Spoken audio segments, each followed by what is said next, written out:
MPI ایکټ خلاف په هغې کې مونږ خپل زموږ څونه سیاسي ګوند مشران دي ټول راغلي وو هغو خپل سپیچونه کول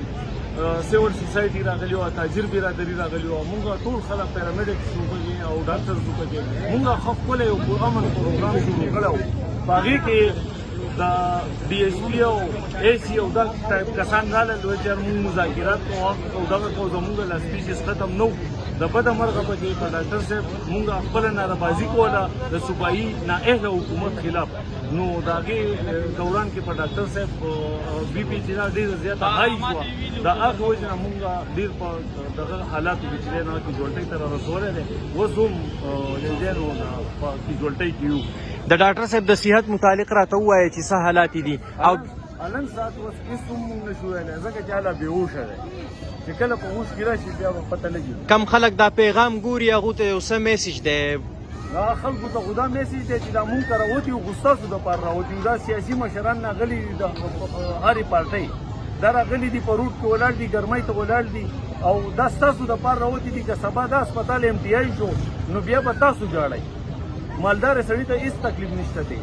خو بیا به تاسو ژاړئ نو موږ ستاسو دپاره راوتي وو ډاکټر صاحب چې نن په دې حالاتو کې پروت دی نو هم ستاسو دپاره پروت دی لهذا مهرباني وکئ لږ د یکجهتۍ او لږ د ورورولۍ هغه مظاهره وکئ تاسو بیخي لږ وده بیخي وده نن په کار دا ده چې دا روډونه ټوټل بند دی ځکه کال دومره چلېدلی دی په کار دا نه وه چې یاره دا ټول د سوات خلک راغلی د اسپتال یوازې زموږ د سیدوالو دی دا یوازې سیدوالو خو نه دی په کار دا ده چې د یار دا کم زیګون چې دلته مریضان راځي میسیجونه هر زیګون ته رسېدلي په کار د سوشل میډیا دور دی په کار ده چې هر سړي په دې کې شرکت کړی مننه ناظم صاحب څه ویل غواړئ به جي بسم الله الرحمن الرحیم زه خو ډېر په افسوس سره دا خبره کوم چې نن چونکې یو ډېر اهم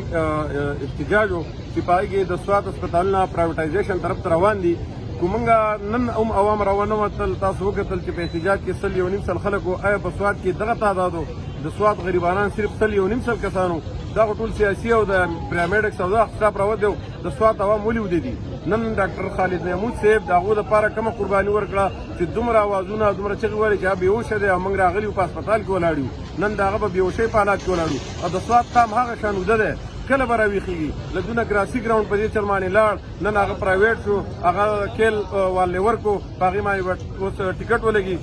اسپتالونه پرایویټ شول واسه راله هغه په موږ باندې ټکسونه رالل نور به داسې آفتونه راځي او د سوات قام هم دغه شان دی نو زموږ خو دا دغه دی چې احتجاج کولی شو ویې وکړو خپل وس یې وکړو خو د سوات قام ته دا خواست کوم چې کله هم تاسو ته داسې کال وشي په کار ده چې راوځئ د خپل حق دپاره راوځئ نن ډاکټر صاحب دلته زموږ سره بېهوشه پروت دی د هغه دپاره راوځئ چې یو احتجاج کامیاب شي صوبایي حکومت ته وښایو چې آینده رامانې په سوات کې نورې لوبې نه کوي